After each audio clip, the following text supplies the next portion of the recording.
Hello दोस्तों, course और career के इस वीडियो में आपका एक बार फिर स्वागत है। इस वीडियो में हम बात करेंगे उस कोर्सेज के बारे में जो बहुत ही ज़्यादा हाईली डिमांडेड है। कोई स्पेसिफिक क्वालिफिकेशन की ज़रूरत नहीं है। अगर आप 10th और 12th पास हैं तो भी इस कोर्स में एडमिशन लेके और अपना करियर बना सकते हैं। जैसा कि आपको पता है कि समय तेज़ी से बदल रहा है और इस बदलते समय के साथ साथ लोग डिजिटली अपने आप को मूव कर रहे हैं। डिजिटल प्लेटफॉर्म पे मूव करने के साथ साथ आप देख रहे हैं, जहाँ स्टूडेंट की अगर हम बात करें तो स्टूडेंट भी कहीं ना कहीं मोबाइल से या फिर डेस्कटॉप लैपटॉप से कनेक्ट हैं। तो अगर चीज़ें बढ़ रही हैं, हम डे बाई डे ये देख रहे हैं कि number of laptop, number of desktop जो है वो तेज़ी से बढ़ रहे हैं। हर एक की डिमांड है, हर एक की रिक्वायरमेंट अब तेज़ी से बढ़ रही है। ये समझिए कि आने वाले वक्त में ये एक बेसिक नीड होगी कि हर किसी के पास लैपटॉप हो, हर किसी के पास डेस्कटॉप हो। तो लैपटॉप और डेस्कटॉप का होना एक बेसिक चीज़ हो जाएगी। अब आप समझिए, अगर नंबर ऑफ पॉपुलेशन आप यहाँ देख रहे हैं इंडिया की, अगर आप देखेंगे तो जिस पर्टिकुलर सिटी में, स्टेट में आप रहते हैं, वहाँ पर आप देखें कि लोग ज़्यादातर किस चीज़ को फॉलो कर रहे हैं, कहीं ना कहीं मोबाइल को प्रेफरेंस दे रहे हैं। साथ ही साथ अगर वो प्रोफेशनल हैं तो उनको लैपटॉप और डेस्कटॉप की रिक्वायरमेंट होगी। तो नंबर ऑफ डेस्कटॉप या नंबर ऑफ लैपटॉप अगर बढ़ रहे हैं तो इसके हिसाब से अगर हम देखें तो कंप्यूटर की क्वांटिटी जितनी तेज़ी से बढ़ेगी उतनी तेज़ी से इनके इंजीनियर की रिक्वायरमेंट बढ़ेगी। जो कंप्यूटर हार्डवेयर इंजीनियर या फिर नेटवर्क इंजीनियर होते हैं उनकी रिक्वायरमेंट भी तेज़ी से बढ़ेगी। तो आज के इस वीडियो में हम बात करेंगे इसी उभरते हुए कैरियर के बारे में और जानेंगे वो कौन सा ऐसा कोर्स है जिसको करके आप इजीली बहुत अच्छा पैसा कमा सकते हैं और खुद का अपना भी सर्विस सेंटर स्टार्ट कर सकते हैं। धीरे धीरे समझेंगे, वो हर एक पॉइंट पर हम डिस्कस करने वाले हैं। एलिजिबिलिटी क्राइटेरिया क्या रहेगा जब आप इस कोर्स को कर रहे हैं, क्योंकि अगर आप इस वीडियो को देख रहे हैं तो ये बात तो क्लियर है कि थंबनेल से आपने देखा होगा और थंबनेल के बाद आप क्लिक किए होंगे। तो ये तो बात क्लियर है कि कहीं ना कहीं आप कंप्यूटर, हार्डवेयर और नेटवर्किंग के बारे में जानना चाहते हैं। तो आज इस वीडियो में आपके हर एक डाउट क्लियर होगा और समझेंगे बेसिक चीज़ों को। पहली चीज़ समझते हैं कि कंप्यूटर हार्डवेयर क्या होता है। आप ये समझिए कि जब भी कोई कंप्यूटर, आप लैपटॉप हो या डेस्कटॉप हो, जब आप उसको देखते हैं फिजिकली जो उनके जिन पार्ट को हम टच कर सकते हैं, जो रिपेयर होते हैं, उनको हम हार्डवेयर की कैटेगरी में कंसीडर करते हैं।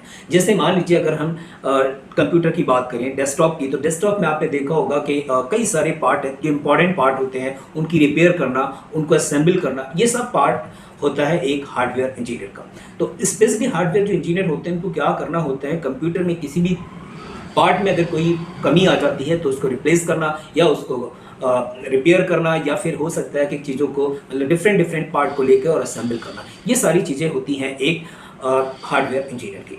उसके बाद हम समझते हैं कि नेटवर्किंग क्या है। वैसे तो देखा जाए कि दोनों अगर बहुत स्लाइटली अगर देखें तो अलग अलग हो सकते हैं, बट ज़्यादातर चीज़ें एक ही साथ चलती हैं। कोई हार्डवेयर अगर वो सीख रहा होता है तो उसको नेटवर्किंग भी कहीं ना कहीं सीखनी होती है और दोनों चीज़ें साथ ही साथ पैरेलल काम करती हैं। अगर आपको हार्डवेयर आता है, नेटवर्किंग नहीं आता है, तो एक पर्टिकुलर किसी अदर पर्सन से आप टाई अप करके और नेटवर्क हार्डवर्किंग का काम शुरू कर सकते हैं। तो नेटवर्किंग का मतलब है जैसे नंबर ऑफ लैपटॉप है, नंबर ऑफ डेस्कटॉप है, उन सारे डेस्कटॉप लैपटॉप को एक साथ कनेक्ट करना ही एक नेटवर्किंग होती है। अब नेटवर्क में बहुत सारी चीज़ें आती हैं, जैसे रूटर को कैसे कनेक्ट करना, वाईफाई के थ्रू कंप्यूटर को कनेक्ट करना, या फिर जो केबल्स होती हैं उनके थ्रू आपको कैसे कंप्यूटर्स कनेक्ट करना है। सपोज किसी कंपनी में 100+ कंप्यूटर है, उन 100+ कंप्यूटर को एक ही साथ कनेक्ट करना एक पर्टिकुलर सॉफ्टवेयर से, ये काम होता है नेटवर्किंग का। तो नेटवर्किंग की डिमांड हमेशा रहेगी और हार्डवेयर की भी डिमांड हमेशा रहेगी। तो चलिए समझते हैं, आगे बढ़ते हैं। नंबर 1, जब हम किसी भी कोर्स को करने जा रहे होते हैं या हम करने का प्लान कर रहे होते हैं, सबसे पहली चीज़ हमारे माइंड में आती है वो है क्वालिफिकेशन। क्वालिफिकेशन की अगर हम बात करें इस कोर्स की, तो सिर्फ और सिर्फ आपको अगर 10th पास आउट है या 12th पास आउट है तो भी आप इस सर्टिफिकेट और डिप्लोमा कोर्स को करके अपना करियर बना सकते हैं। कोई स्पेसिफिक हाई फाई क्वालिफिकेशन की ज़रूरत यहाँ पर नहीं है। और वैसे भी देखा जाए बहुत ज़्यादा आप अगर क्वालिफिकेशन के पीछे भागेंगे तो आप स्किल को पीछे छोड़ सकते हैं। तो ज़्यादा आपको क्वालिफिकेशन की ज़रूरत इसमें नहीं है। अगर आप इंटर भी पास आउट है तो भी इसको 6 महीने साल भर का हार्डवेयर और नेटवर्किंग का कोर्स करके और आप अच्छा पैसा कमा सकते हैं। तो आगे अगर हम बात करें कौन कौन से कोर्सेज हैं हार्डवेयर और नेटवर्किंग में, एक तो हम बात करेंगे सर्टिफिकेट कोर्स की। सर्टिफिकेट कोर्स 3 मंथ का हो सकता है और 6 मंथ का। तो सर्टिफिकेट कोर्स एक शॉर्ट टर्म कोर्सेज होते हैं जिनमें आप चीज़ों को, बेसिक चीज़ों को सीख के और अपना काम स्टार्ट कर सकते हैं। लर्निंग का कोई टाइम नहीं होता है। जब आप एक कोर्स को कर लेते हैं तो उसके बाद जब उसको प्रैक्टिकल करके देखते हैं, एक्सपीरियंस लेते हैं, तो उसके साथ आप लाइफ में हमेशा कुछ ना कुछ सीखते रहते हैं।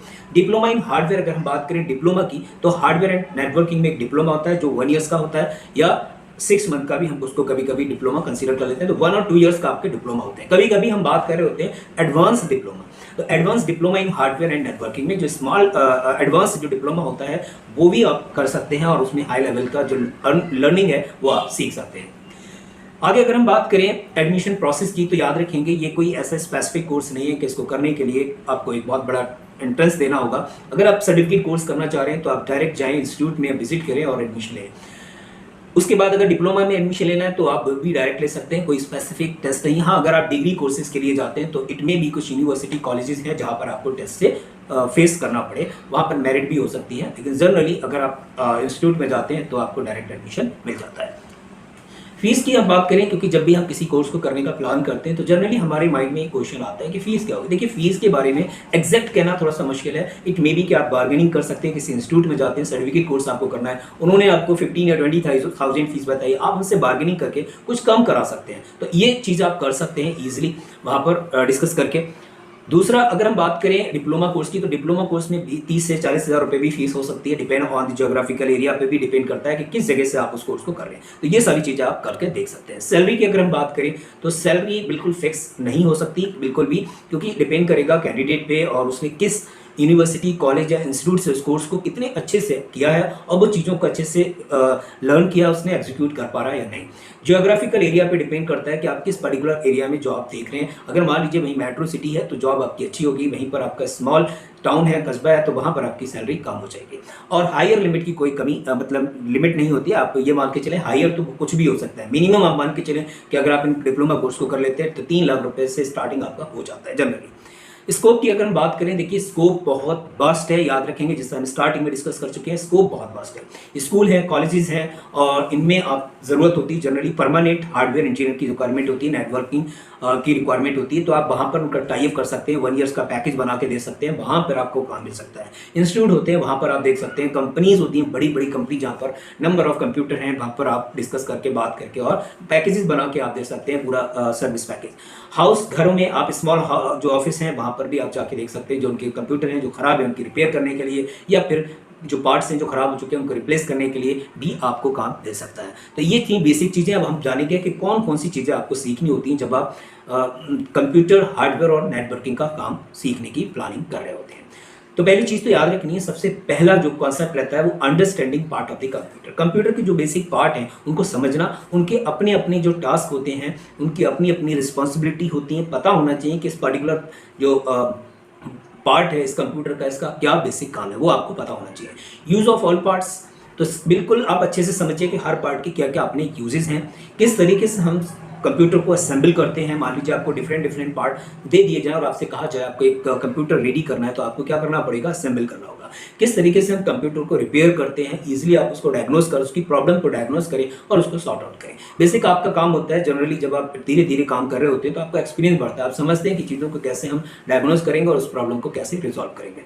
उसके बाद आपको सीखना है नेटवर्किंग में किस तरीके से हम कंप्यूटर को, एक कंप्यूटर को दूसरे कंप्यूटर के साथ कैसे कनेक्ट करें। इट मे बी कि वो वायरलेस हो सकता है, मे बी कि वायर के थ्रू हो सकता है, केबल्स हो सकती हैं, रूटर्स आप यूज़ करना सीखेंगे तो आपको वायरलेस कनेक्शन जो आप देना चाहें वो आप दे सकते हैं, केबल के थ्रू कनेक्शन आपको देना है। तो ये चीज़ें आपको बेसिकली सीखनी होती हैं जब आप हार्डवेयर और नेटवर्किंग इंजीनियर बनना चाह रहे हैं। तो ये था हमारा आज का वीडियो। मुझे उम्मीद है कि वीडियो आपको बिल्कुल ज़रूर पसंद आया होगा। अगर पसंद आया तो लाइक और शेयर करना बिल्कुल नहीं भूलिएगा और चैनल को सब्सक्राइब करना बिल्कुल नहीं भूलना है। बेल आइकन प्रेस कर देगा जिससे आने वाला हर एक वीडियो का नोटिफिकेशन आपको मिलता रहे। Thank you.